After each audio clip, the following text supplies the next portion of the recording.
Next concept है आपका maternity principal. Maternity principal क्या कहता है कि कुछ ऐसे एक्सपेंसेस होते हैं, कुछ ऐसे आइटम होते हैं जो किसी के लिए तो बड़े इंपॉर्टेंट होते हैं और किसी के लिए इंपॉर्टेंट नहीं होते। लाइक यहाँ पे वर्ड यूज किया जाएगा इंपॉर्टेंट के लिए मटेरियल और इमटेरियल, कि ये चीज इसके लिए मटेरियल है और ये चीज इसके लिए मटेरियल नहीं है। तो मटेरियल वर्ड यूज किया जाता है तो वहां पे का मतलब होता है अकाउंट्स में इंपॉर्टेंट। जैसे मैं एक एग्जांपल देता हूँ मैटरनिटी कॉन्सेप्ट का, कि एक कंपनी, जैसे एग्जांपल ही दिया है, कॉन्सेप्ट बाद में बताता हूँ, पहले इसका एग्जांपल डिसाइड वो करवाता हूँ, पढ़ाता हूँ। Amount spent on repair of building, आपने बिल्डिंग को रिपेयर करवाया, से रुपीज 2,50,000, 2.5 लाख रुपए आपने लगाए बिल्डिंग की रिपेयर पे। Is material for an enterprise having a turnover of rupees 10 lakh. कहता है 2.5 लाख रुपए बिल्डिंग की रिपेयर पे खर्च कर दिए, वो उस कंपनी के लिए मटेरियल है, यानी मटेरियल मतलब इंपॉर्टेंट है, जिसकी टर्नओवर, टर्नओवर मतलब जिसकी सेल्स कितनी है, जिसकी सेल 10 लाख रुपीज है। भाई एक कंपनी साल में 10 लाख रुपए कमाती है, 10 लाख रुपीज कमाती है, और वो 2,50,000 रिपेयर पे खर्च कर रही है, तो उसके लिए मैटर करता है या नहीं करता, राइट? अब यही चीज, but it is not material, उसके लिए इंपॉर्टेंट नहीं है। जिस कंपनी या कोई भी ऑर्गेनाइजेशन, कोई भी बिजनेस, उस बिजनेस के लिए इंपॉर्टेंट नहीं है जिसकी टर्नओवर, जिसकी सेल्स कितनी है, 15 करोड़। 15 करोड़ वाली कंपनी के लिए क्या 2.5 लाख रुपए मैटर करते हैं, क्या 2,50,000 मैटर करते हैं? पर मैटर किसके लिए करते हैं, जो 10 लाख रुपीज कमाती है। यानी एक ही ट्रांजेक्शन एक के लिए मैटर कर रही है और एक के लिए मैटर, इसको ही बोलते हैं मैटरनिटी प्रिंसिपल। यानी मैटर के ऊपर कि किसी के लिए वो चीज मैटर कर रही है, किसी के लिए मैटर नहीं कर रही है। तो एज ए इन्वेस्टर की बात करूं कि आप एक इन्वेस्टर हो। इन्वेस्टर कौन होता है, जो कंपनी में पैसा लगाता है, अपना पैसा इन्वेस्ट करता है। वो तो पूछेगा ना कि मेरा पैसा कहां खर्च कर रहे हो, तो उसको रीजन टू बिलीव, यानी आपको उसको बिलीव करवाना पड़ेगा कि आपने क्यों खर्च किया।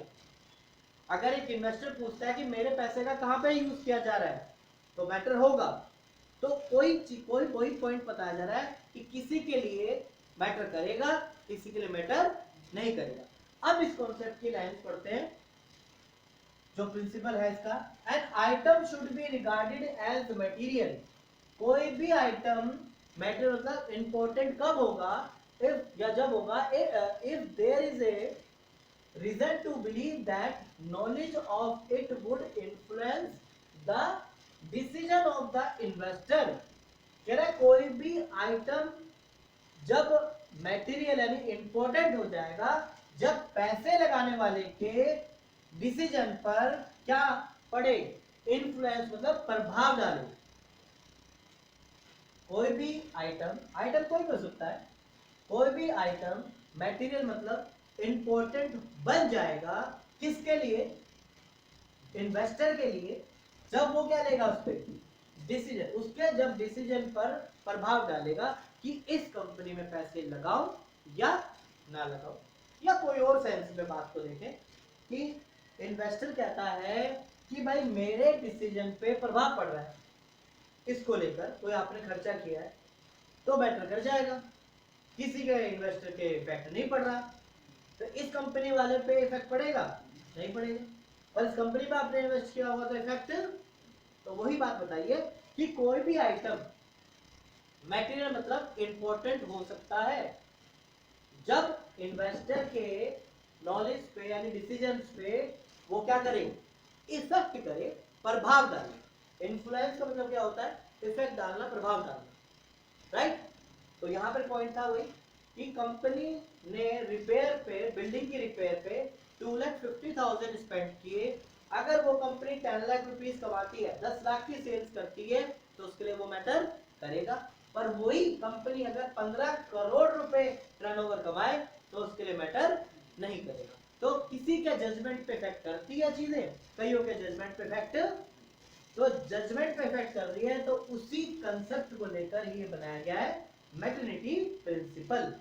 क्लियर है?